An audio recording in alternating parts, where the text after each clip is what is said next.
Right now on 13 Action News Live at 11, the Vegas Golden Knights lose their first playoff game. After a roller coaster of a game, an overturned game-winning goal for the Golden Knights, it was the Sharks who ended up winning 4-3 in 2 overtimes. 13 Action News reporter Ross Lippman was at the game. He now joins us live. Ross, I'm sure this was a tough pill to swallow for fans out there. Yeah, Tom, it was bound to happen eventually. As you said, the first playoff loss for the Golden Knights coming in double overtime tonight under questionable circumstances when what would have been the game-winning goal for Vegas was reversed. This the scene outside T-Mobile Arena when the Knights scored. But it's overturned when goalie interference is called on Jonathan Marchessault. Fans not happy with the decision and less happy with the results. Stunned when the Sharks score minutes later, winning Game 2, a new feeling for fans of all ages as the series now tied at 1 game apiece. I didn't like them losing because the Sharks. Vegas Knights, we got this. It's going to be a tough series. It's going to go back and forth because the Sharks got it. They're still a good competitor, but hey, Vegas Knights, we're Vegas strong. We got it. We can still win we can still win the other games, but for right now we lost. And beyond the kids who may have had the best perspective of all the fans following the game, lots of upset fans, the older crowd with some expletives as they were leaving the arena. Nonetheless, the series is now tied at 1 game apiece as it heads to San Jose for Game 3 on Monday, Tom. Yeah, and Ross, we were actually checking out all the Twitter chatter that immediately happened after. It was so confusing. First, it looked like they won, and then they took it back. And actually, the Golden Knights tweeted out their own little informal poll. It might be a little bit biased. They said, was that goalie interference or nah? 59% said no. So, I mean, what were people saying out there? Well, a lot of the fans think that it was not goalie interference and that the goal should have stood for the Knights. But the way I look at it is you have to compare it to the call that was made earlier in the game when Brent Burns scored for the Sharks. That was at the time the go-ahead goal. They reviewed it for goalie interference when Marc-Andre Fleury had his stick pulled from him, and they didn't call it goal interference and the goal stands. So if you're the officials and you have both of those situations in one game and you call them completely differently, that's where the red flags are for me. All right, well, we'll let them have it. I guess the good news is, we'll be a Game 5 at T-Mobile Arena, so we'll be back there. So, all right, thanks, Ross. Well, check this out. This is a picture of Las Vegas's very own Haley Dawson, who supported the Golden Knights tonight in Chicago. She threw out the first pitch at the Cubs and Brewers game. And for all things Golden Knights, just head on over to our website at ktnv.com. I don't know how to deal with this. I'm just trying to be strong. Right now, the family of 16-year-old Justice Allen is asking people to help find her killer. Last night, police say a vehicle approached a group of teens on the northwest side of the valley. Someone got out and opened fire, killing Allen and injuring another. 13 Action News reporter Nina Porshunkala spoke with the victim's family. That's my grandbaby. Oh, please, somebody help us. Tonight, a family reeling from a tragic loss. 16-year-old Justice Allen gunned down during a night out with her friends. She didn't deserve that. It hurts. I can't explain it. It's new to me, so I can't explain it, man. Police say a group of teens were crossing Ann Road walking towards Dramatic Way when someone pulled up and opened fire. Justice ran for help, but eventually died 300 yards away from the shooting scene. We don't know who did it.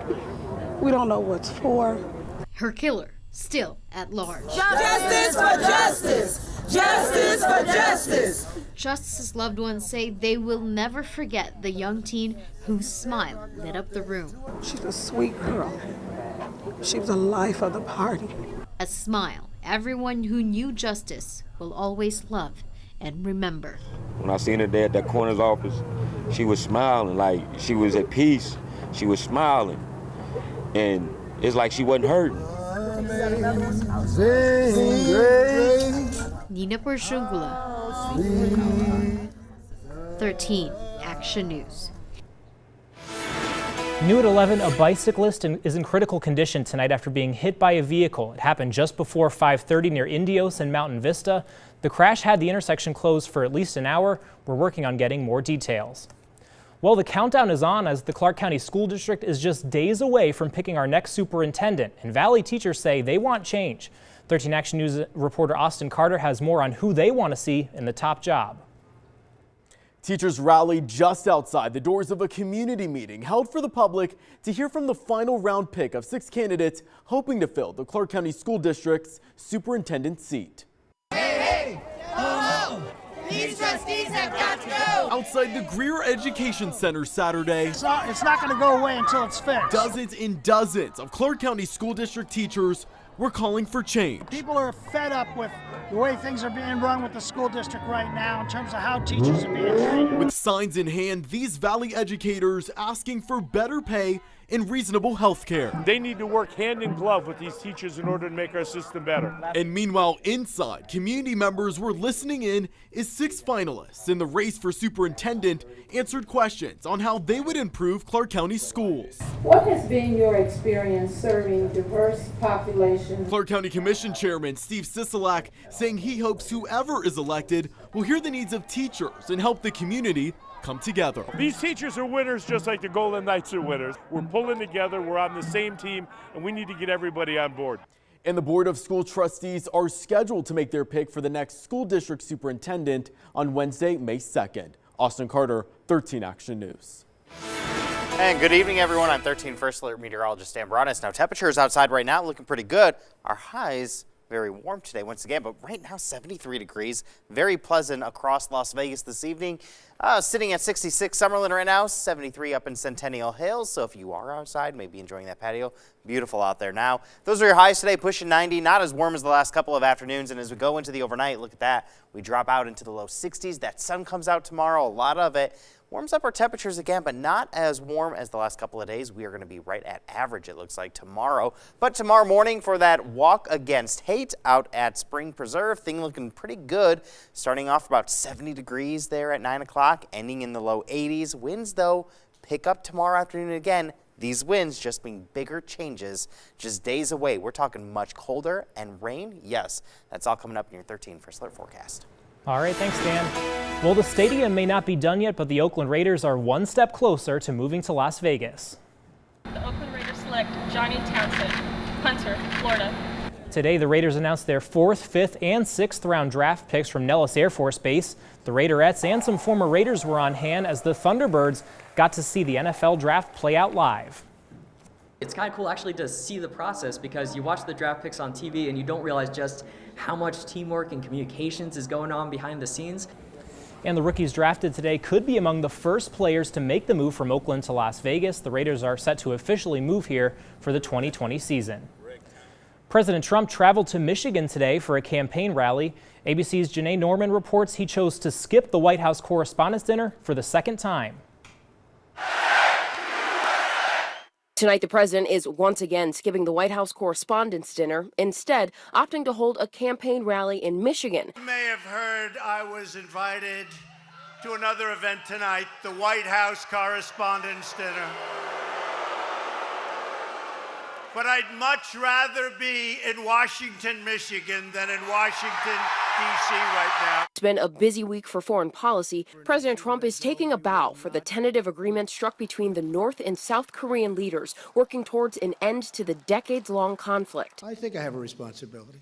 I think other presidents should have done it. The peace summit at the DMZ setting the stage for Trump's meeting with North Korea's Kim Jong-un in the coming weeks, tweeting this morning that he spoke with South Korea's President Moon. Things are going very well. Time and location of meeting with North Korea is being set. The president also taking to Twitter after losing his nominee for VA Secretary, Dr. Ronnie Jackson, who withdrew his consideration following allegations of harassing behavior and overprescribing medications, writing, "The Secret Service unable to confirm. In fact, they deny any of the phony Democrat charges which have absolutely devastated the wonderful Jackson family." And yesterday, the judge in the Stormy Daniels civil lawsuit against the president and his personal attorney, Michael Cohen, delayed that case, ruling that there is a, quote, large potential for factual overlap between this case and the criminal proceedings related to the non-disclosure agreement Ms. Daniels signed days before the election.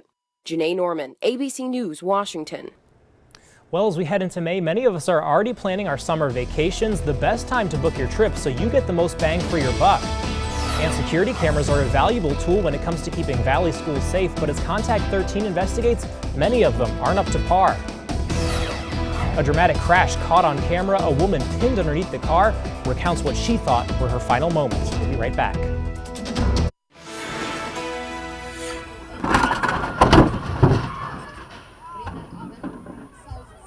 Oh my God. Dramatic video shows pedestrians rush to help two women pinned under this vehicle that crashed. It happened in Washington, D.C. One of the women who was pinned talked about what was going through her head at the time of the accident. She says she was compelled to express her gratitude to those who lifted the car off of her and her friend. You start having some conversations with God, quick conversation, and then God sent those angels to lift the car. Wow, and Ginger is recovering from her injuries in Alabama. The other woman underwent surgery and remains hospitalized. Friends and family gathered to remember the life of one of the victims of last weekend's shooting at a Tennessee Waffle House. Funeral services took place in Gallatin today for 21-year-old D'Ebony Groves. Groves was one of 4 people killed when a gunman opened fire last Sunday at a Waffle House in Antioch. The CEO of the restaurant chain attended her funeral. He says that Groves died while singing gospel songs. A massive manhunt for the person accused of killing a Maine deputy is finally over. The suspect is now in custody. Police say 29-year-old John Williams shot and killed 62-year-old Deputy Eugene Cole. Williams stole his squad car and robbed a convenience store. Authorities found him inside a cabin. Helicopter, armored vehicles, and dozens of police have searched the area since Wednesday. This is totally heartbreaking. It's I can't make sense of it, and it doesn't really seem real at times. A sheriff says officers used the handcuffs of the late deputy to take his accused killer into custody. Well, knowing that your kids are safe at school is a priority for every parent, but is the district doing enough, and where are the gaps? Contact 13 Chief Investigator Darcy Spears examines whether our schools are making the grade on safety. And then all of a sudden I hear boom, boom, boom. I hear screaming everywhere. Beside the horrible tragedies that shock our entire nation, serious incidents in schools take place all too often. Last year, I had 2 police officers that were hospitalized due to student violence. El Dorado High School Principal David Wilson has seen it all. In the last 2 weeks, I've had the Legal 2000, 2 different students who were making threats to shoot up my school. Security cameras have long been an obvious tool to deter wrongdoing and investigate crimes. There are about 14,000 cameras placed in over 350 schools and other district facilities, but there's a major problem, as we saw at El Dorado High. So why do we have all those blank screens? Because the technology is so old, we don't have enough RAM to keep all of the pictures up at all times. One camera is stuck in a constantly moving zoom in and out. Another gets repeatedly knocked out of position by the wind or on its own, looking at the mountains instead of the school parking lot. One of the biggest problems with school security cameras is that in many schools in the district, they're analog. That means they're old, outdated, the images are grainy, and when they break, in many cases, they can't be fixed. But unfortunately, as you can see here, if we're monitoring what's happening in the parking lot or what's happening out on their fields, do you have any detail? There's no clarity at all to the system. Making it more difficult to prevent a tragedy, school police say it also limits investigations. We could easily identify a person if we have a recognizable image of their face, right? But right now, some of the cameras don't do that for us. Trustee Kevin Child says that's not acceptable in this age of low-cost, high-resolution digital cameras. We're failed, and that's an F. And we need them better. Documents obtained by Contact 13 show an estimated $320 million for a total upgrade. Child says in a budget of billions, that's a small price to pay to protect our children. As it stands right now, how valuable is your security system with this camera setup? It's negligible. The district declined to talk to us on camera. They also did not answer one of the fundamental questions for this story, which is how many cameras in the system are not working.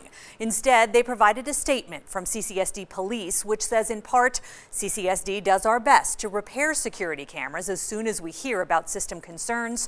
We have the district's entire statement on KTNV.com.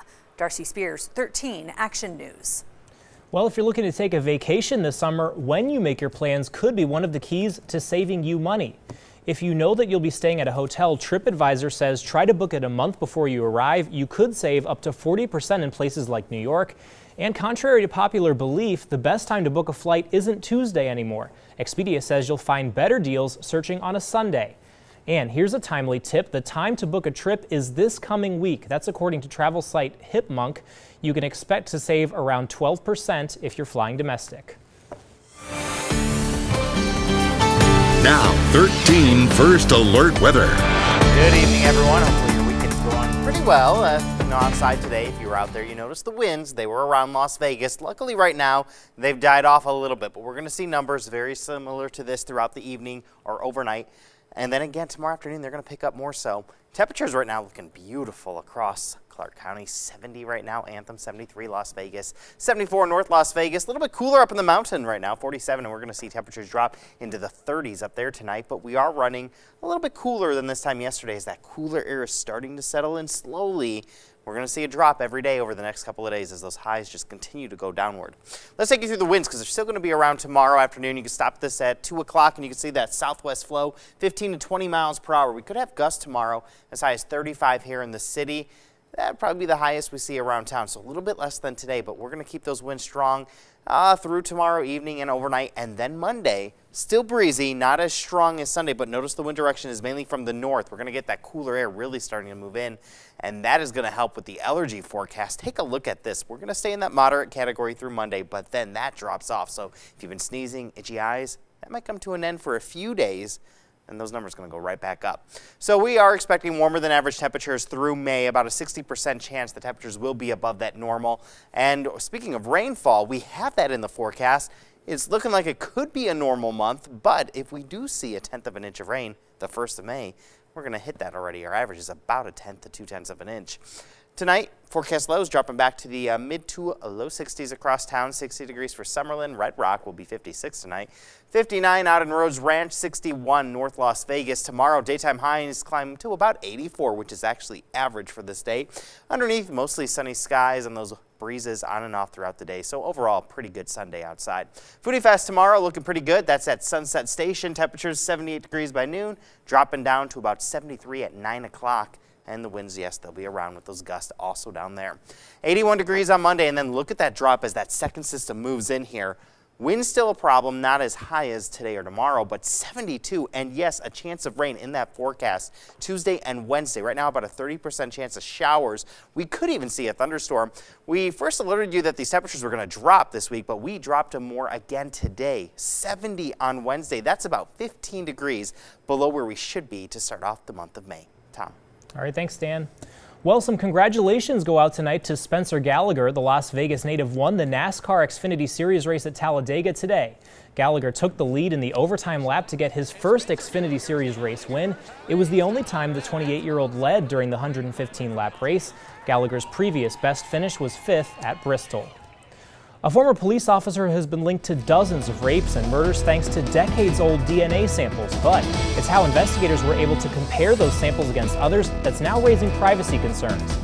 And don't forget to download KTNV Mobile. It's in the App Store and in Google Play. It's free and lets you watch 13 Action News video anywhere you have mobile service. We'll be right back.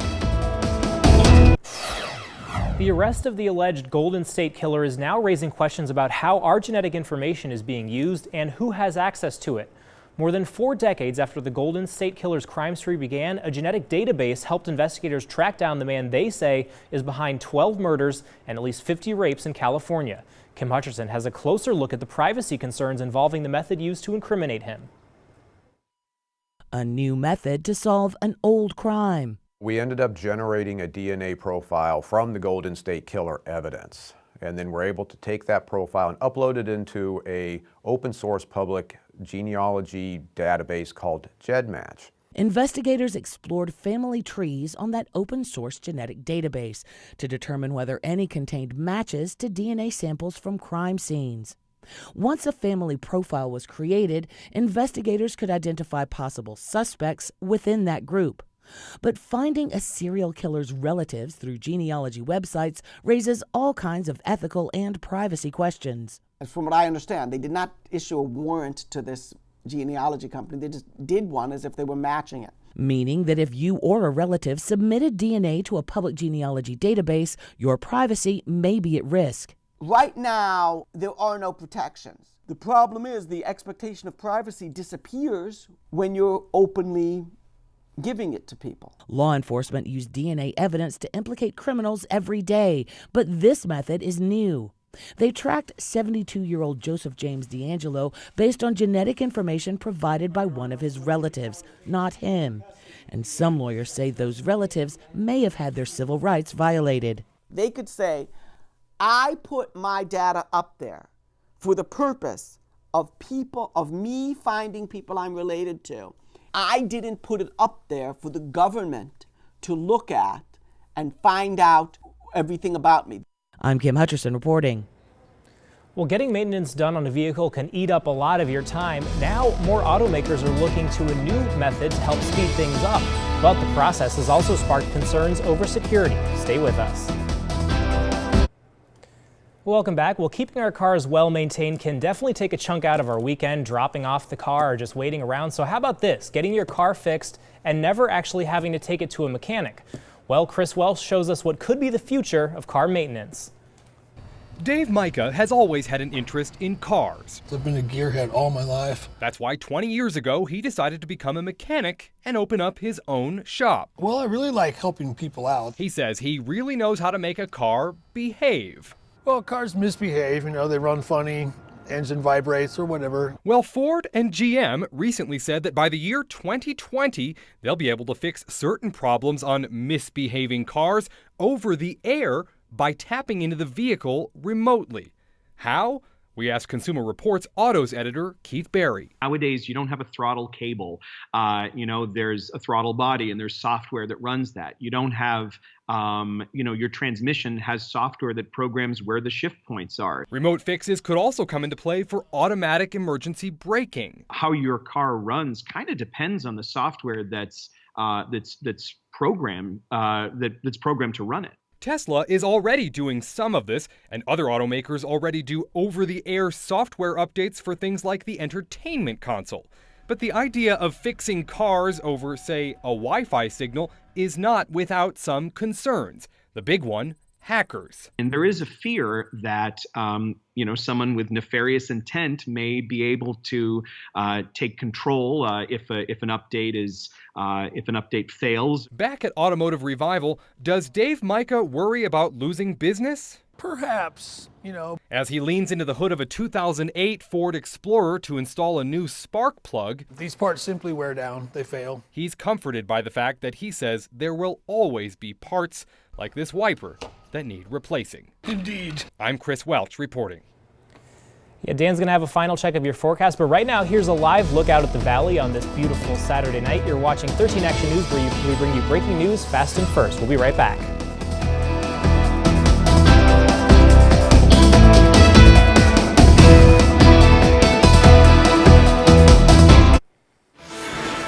Well, to finish off your weekend, 84 degrees for your Sunday. Actually pretty nice out there. The only problem is those winds, still very similar to today. Gusts could be as high as 35 around the valley tomorrow. Today we saw some gusts in the mid-40s, so a little bit calmer. Breezy weather continues Monday and Tuesday, but the big story this week are those temperatures and the rain. We're dropping them big time, well below average, and rain showers starting Tuesday, lasting through Wednesday.